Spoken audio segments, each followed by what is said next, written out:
Hello again, you're on Office Hours with the Mad Professor. I'm Liam. Apologies for the lighting in this video. I understand it's probably going to be terrible, but I'm recording this in my garden whilst I'm watering, and not much time lately, so you gotta do what you gotta do.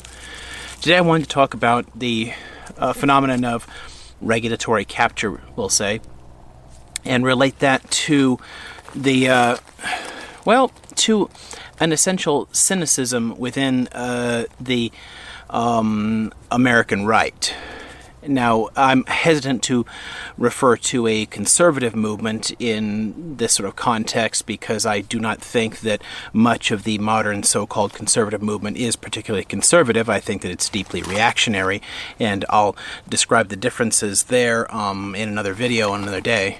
But the key issue here is that moving into government, many people on the right are walking in with the explicit aim of deconstructing government, of destroying the liberal state that was built up in the early 20th century to, ensure a better living standard for most Americans, to provide things like unemployment insurance and a retirement pension through Social Security, better work standards and a working environment for labor so that people weren't getting their arms chopped off, so that food is a better quality and people weren't putting sawdust in with the meat and leaving it on the floor before they send it off to be eaten by people, that people were not being literally poisoned by beverage companies, that the air itself and the water we drink were not poisoned by industry. There are a lot of basic features here to the liberal state, but its main goal was to improve the lives of ordinary Americans, and that, of course, involved restraining business, since the free markets, as they call them on their own, were not going to do that, because a corporation's first and only duty is to its shareholders. It is to ensuring long-term profitability and or even to producing short-term gains. That the whole goal here is profit. If your goal is to make money and you can make more money by cutting a few corners here and there and kicking a problem down the road, you do it. When people say, people will punish companies in the free markets if they do bad things like put sawdust in the meat, history shows us that that's not actually true, that these things happened anyway, and that the companies were perfectly willing to do so because people had no other real options, no other real choices. The natural tendency of the corporation is to carve out monopolies, to dominate industries, to become larger and larger. And yes, to some extent that's done with the connivance of the state, and if you removed any kind of state control over these things, then possibly smaller companies will be able to compete, but still there is the function of wealth, and the more money any individual or company has, the easier it is to dominate a particular industry and impose their own standards on people such that they would not have a choice. So there's a lot of complicated arguments there. I'm going to leave a lot of that off for another day, and we'll come back to these kind of topics. But I do want to focus here again on this question of cynicism in people on the right moving into government with the sole aim of dismantling the liberal state. And one thing that stands out to me recently is a bit of outrage in the press over, people like Scott Pruitt, who was put in charge of the EPA despite having the avowed aim of destroying the EPA, and somehow this was acceptable to all of the Republican members of the Senate, that they were okay putting in charge of the EPA someone who had no interest in fulfilling the mission of the EPA. That takes an extraordinary amount of cynicism. And the person that Trump has nominated to replace him is no better. This is a person who, defended companies during the course of toxic cleanup messes that the EPA had to deal with, the so-called Superfund sites. This is not somebody who intends to regulate industry, but who comes from the side of industry and wants to dismantle the whole idea of government regulation of the environment. And again, this is somehow acceptable to Republicans.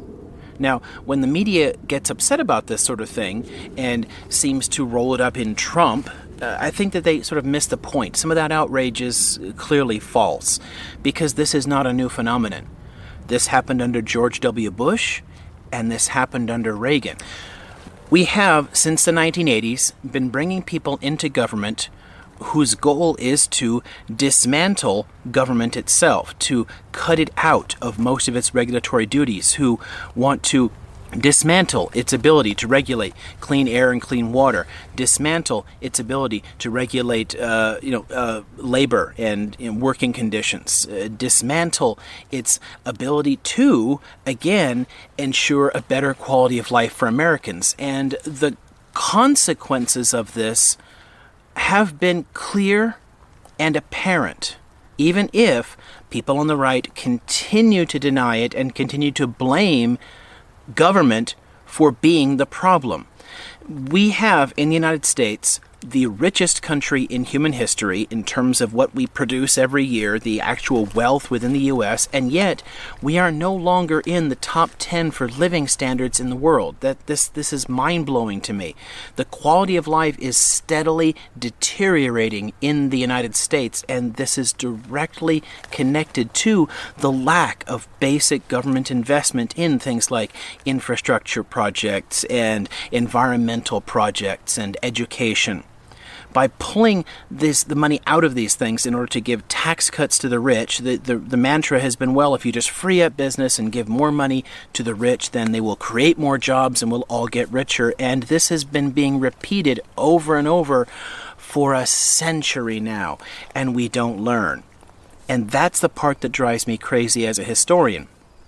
Republican presidents have been cutting taxes since the early 20th century, and every single time they have cut taxes for the rich, it has damaged the economy and led to recessions. Every time. It just doesn't work, right?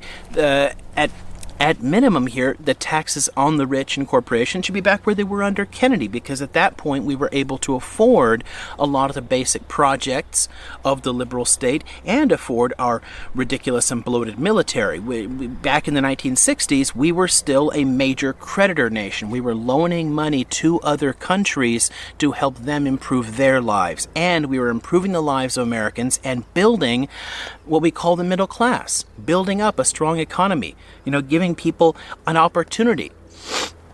And since then, what has the Reagan Revolution gotten us? Well, it took us from the largest creditor nation in the world to the largest debtor nation in world history.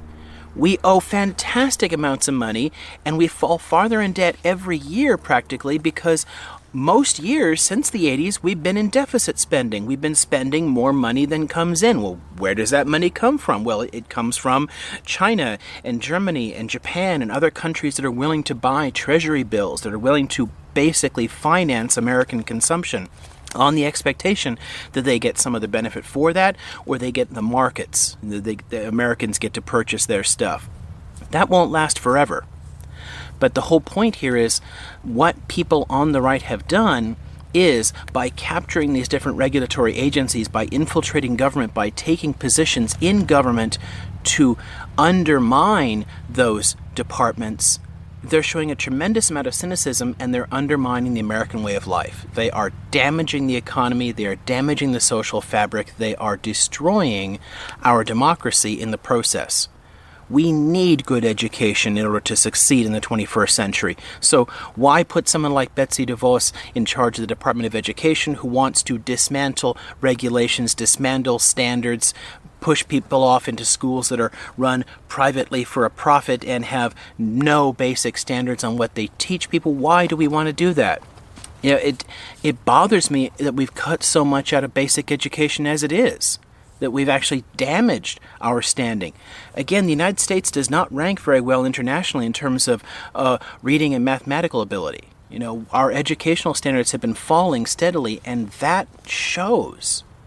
And it further damages the country, because less well-educated voters vote for people who are going to continue to damage the country, and, well, it creates a nice little cycle that slowly undermines everything. So it's difficult for me to imagine the right-wing ideologies in this country is anything but deeply cynical in their approach to government and to our society. Uh-oh, office hours be trying to confuse you now. I moved inside. Watering's finished. Like I said, I'm trying to squeeze these things in right now amongst a very busy schedule. All right, so we've been talking here about the selling out of government to private industries through handing over the responsibility to regulate the industries to the industries themselves, and how that fundamentally defies the whole point of governance and the whole point of democracy. We created these institutions in order to safeguard the public interest, to make a better life for ordinary Americans. They have done that job 100 times over. The air today is far cleaner than it was in the 1970s. Things are improved by the existence of these institutions. I'm not saying government is the answer to everything. I personally would like to reduce large parts of the government, but not in certain areas. Environment, obviously important to us. Education is important. Selling out the regulation of business to the businesses themselves is part of a deeper corruption in the United States. And using the term relatively loosely, we could even call this a kind of treason, that we are basically selling out government, that the people in Congress are generally creatures of business. They are bought and paid for. They might as well wear logos all over their shirts like NASCAR drivers do to let us know who is it that actually owns them, because it's not the people anymore. If this is to be a republic again, if we are to actually control our own government, we need to get the money out of politics, and we need to have some control over what's happening in it. Right?